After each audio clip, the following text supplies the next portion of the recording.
On a vu les jeunes qui s'intéressent au métier à vocation, hein, c'est-à-dire qui veulent devenir médecin, avocat, et d'autres aussi qui fréquentent MITD, qui veulent faire des métiers manuels. Et là, on va aller voir les agences qui facilitent les déplacements des étudiants vers l'étranger. Anna Semaine, bonsoir. Bonsoir, je suis Valérie. Oui, comment dire.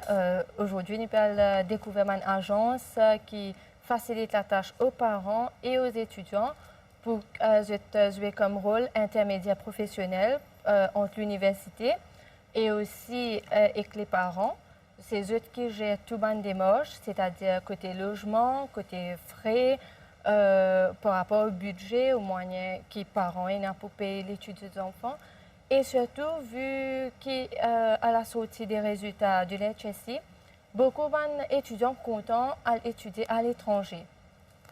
Et c'est à travers ça qu'OVEC organise plusieurs salons que je donne à mes élèves-là, je donne à mes élèves-là un conseil de qui filière, de qui domaine je peux choisir.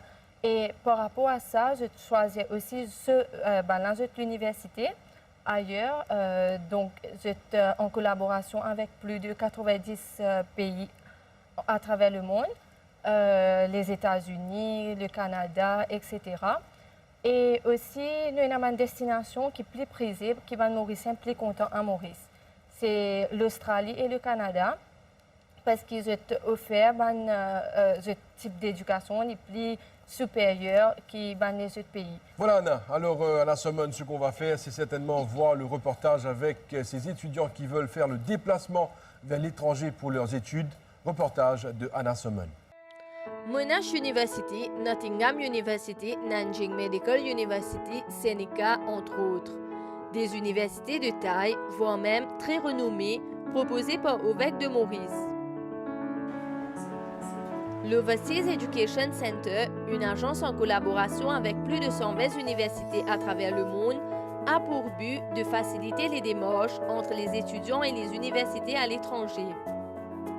Cette agence constituée de plusieurs conseillères qui sont toujours à la disposition pour aider ces boursiers à choisir leur domaine respectif en prenant en considération leurs résultats et leur situation financière.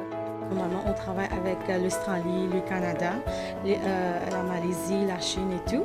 Et ça dépend de l'étudiant. Pour ça, ils veulent partir d'après les finances aussi. Ensuite, on suggère les étudiants quelles sont les universités qu'ils doivent choisir. Alors, pour aider les étudiants et leurs parents de faire un choix en toute connaissance de cause, je fais venir une cinquantaine d'universités de tous les pays du monde, de tous les continents. Et donc, les parents peuvent faire interface, comparer, voir, demander. Et surtout, ça leur fait une connexion. On regarde les certificats et tout, on vérifie. Ensuite, on explique aux étudiants les domaines qu'ils doivent prendre et quelle université qu'ils doivent partir et tout.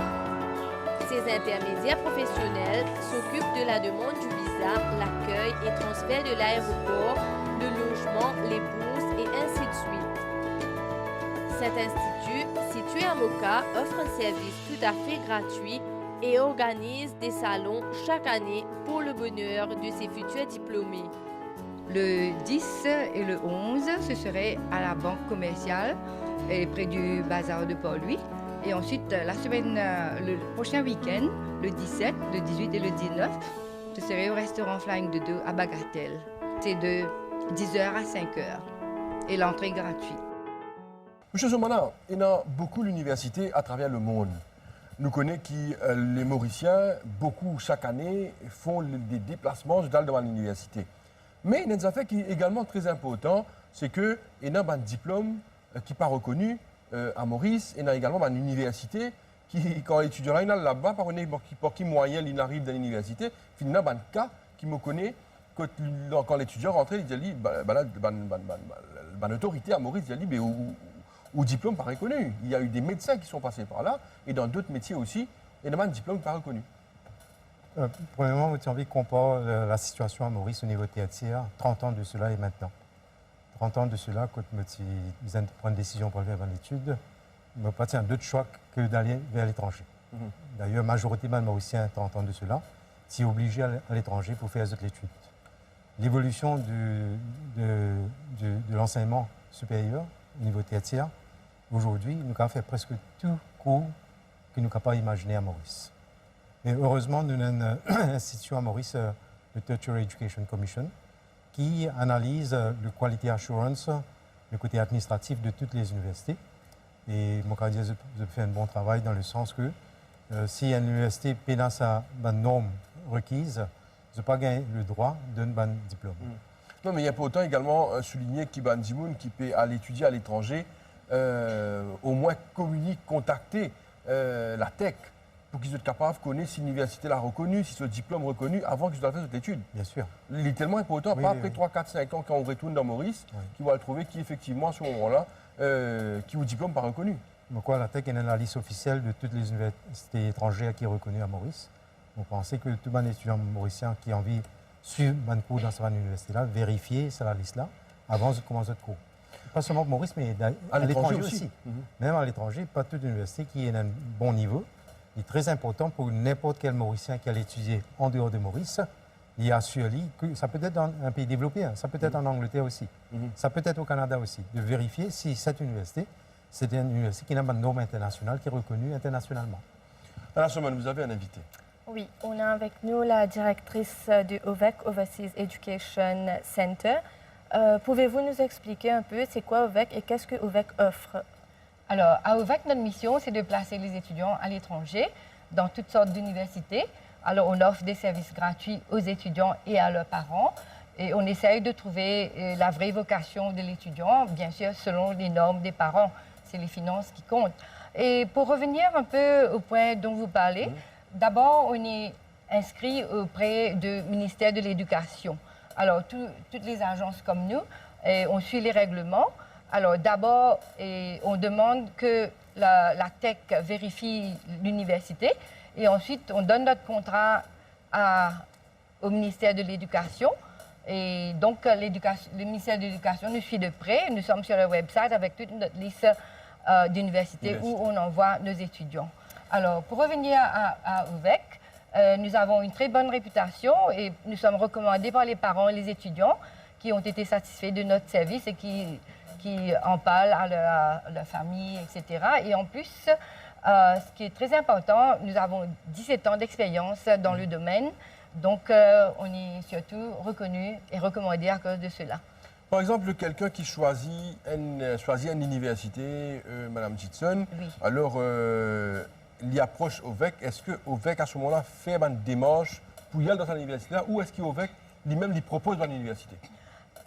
S'il y a une université en particulier, parce qu'il y a beaucoup de Mauriciens qui ont la famille dehors, mais là, nous avons dit, attends, nous avons fait un agreement avec cette université-là.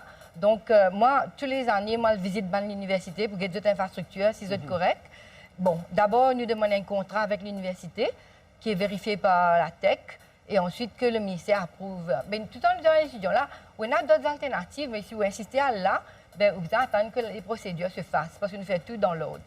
Mais ce qui est important que nous préciser aussi, José Valère, il n'est pas facile. Si nous-mêmes, nous avons fait nos démarches, nous inscrire nous dans une université à l'étranger et il est bien difficile qu'ils nous acceptent là-bas. À ce moment-là, quand nous passons à travers une agence comme OVEC, c'est sûr que nous avons accepté dans une université comme ça. Et au cas où il y a un peu plus, mon crois là? Oui, c'est que nous avons un contact direct avec eux. Chaque année, moi, je visite eux, je suis étudiant qui est là-bas. Et donc, nous avons un contact direct et donc, la procédure elle très vite. Nous contactons eux, nous faisons toute une procédure. Et s'il y a des problèmes et tout, parents avec l'étudiant, tout en contact nous avec un coup de téléphone, tout se fait, tout s'arrange. Madame Jitson, il y a un pays qui intéresse le monde actuellement. Nous trouvons qu'il y a beaucoup de regards et convergent vers la Chine. Alors, côté étude, il paraît pas coûte trop cher comparé à d'autres pays et c'est une étude de qualité. Ah oui, ça c'est vrai. Justement, nous avons un étudiant de Nanjing Medical University qui veut aller pour une expérience.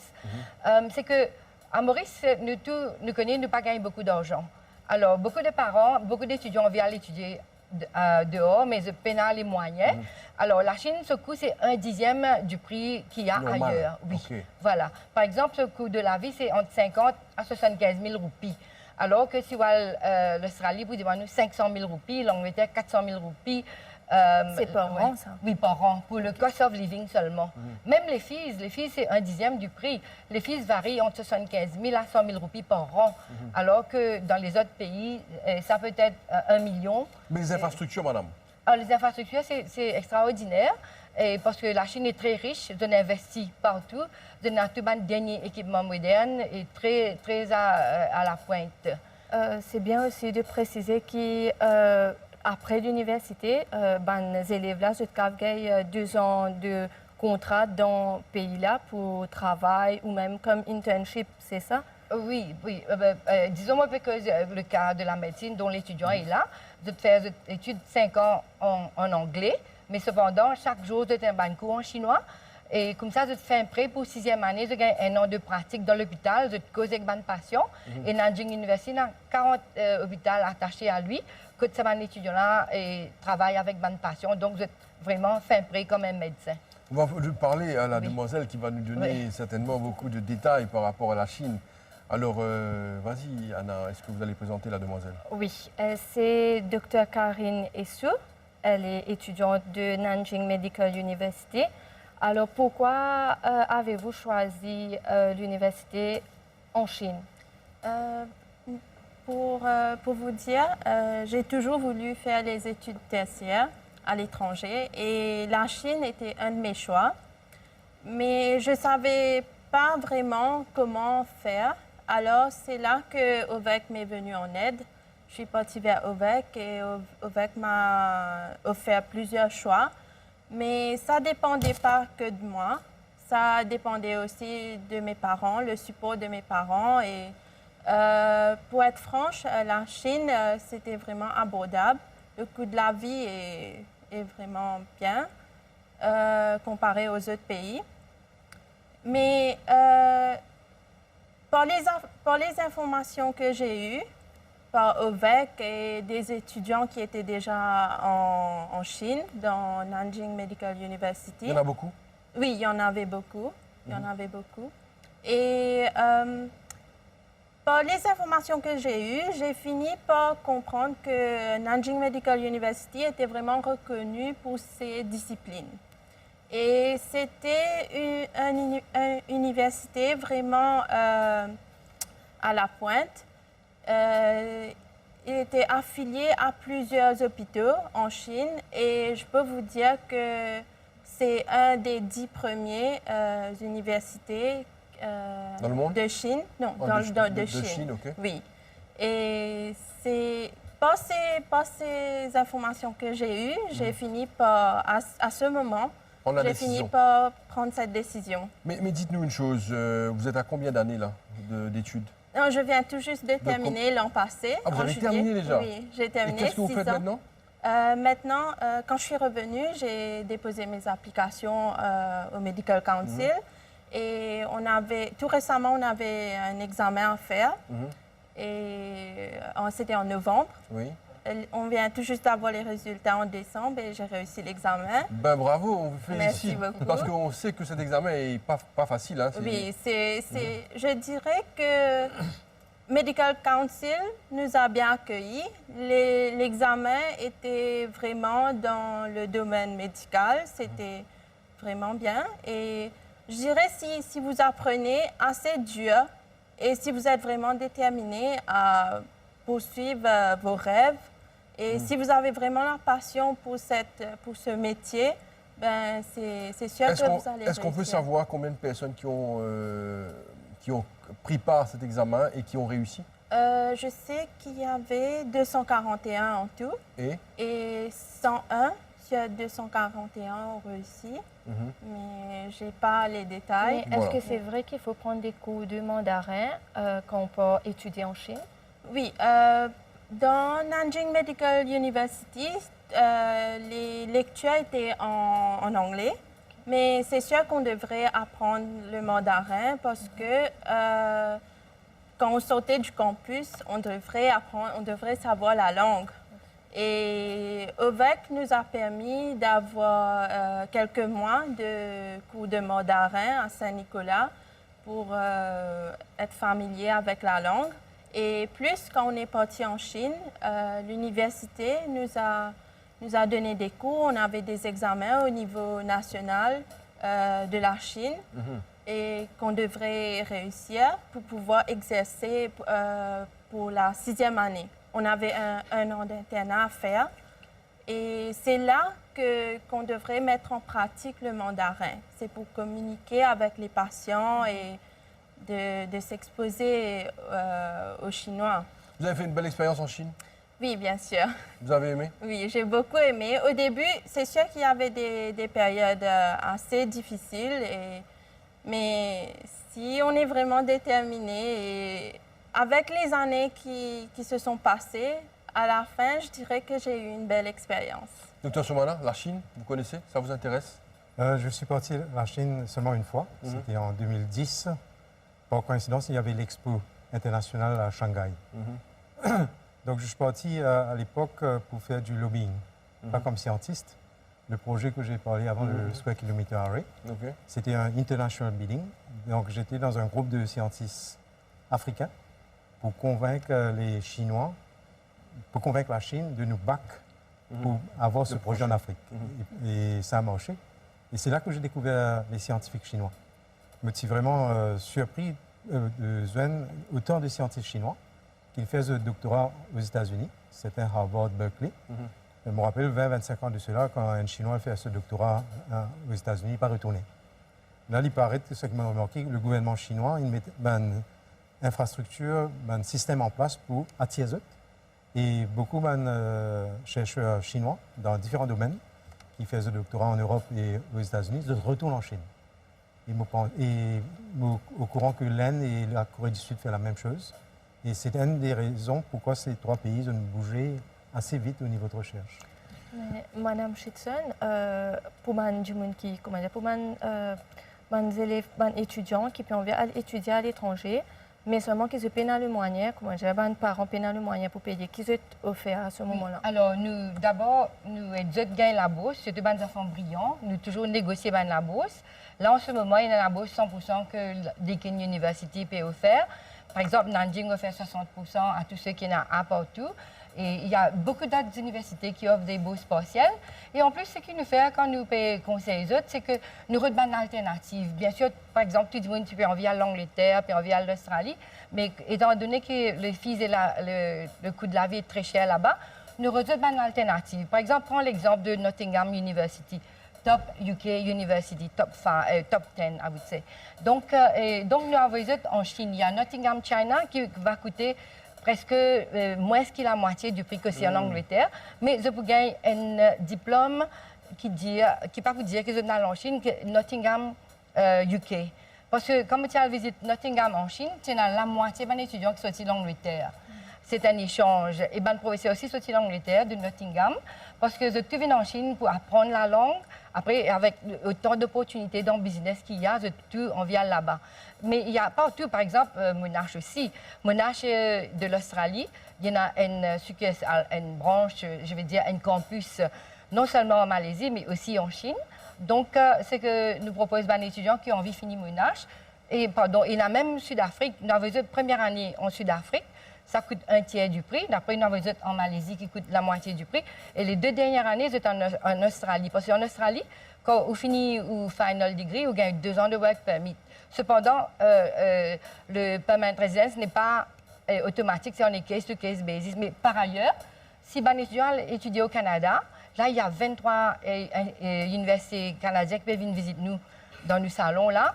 Le Canada, c'est vraiment une benne pour les Mauriciens, surtout les qui ne peuvent pas gagner un travail, qui ont envie de faire une carrière internationale. Pas veut dire que vous restez là-bas, mais vous gagnez une option. Non seulement quand vous finissez l'étude, vous gagnez 3 ans de work permit, mais aussi vous gagnez un PR presque automatique pour le moment. Parce que vous avez bien besoin de jeunes pour venir développer l'économie du pays. Et ce qui est intéressant, c'est que vous gagnez 3 ans de work permit là, que vous gagnez pratique. Ça, c'est vraiment intéressant, vous pensez, comme opportunité pour les Mauriciens. Oui, oui. Madame Chiton, merci beaucoup. Merci également à Anna Simon et mademoiselle Essou. On vous souhaite bonne chance. Merci. Alors là, vous allez faire carrière dans le public ou dans le privé? Je suis obligée de rentrer de 18 mois d'internat au gouvernement. Dans le public, oui. Et après, il y aura un autre examen à faire. Je pense que c'est un très bon système qu'ils ont mis en place. Et peut-être après, oui, dans le gouvernement, je suis là pour servir mon pays. Oui. Merci beaucoup. Et alors, on va vous souhaiter encore une fois bonne chance. Merci Nous beaucoup. passe à l'autre rubrique, découverte.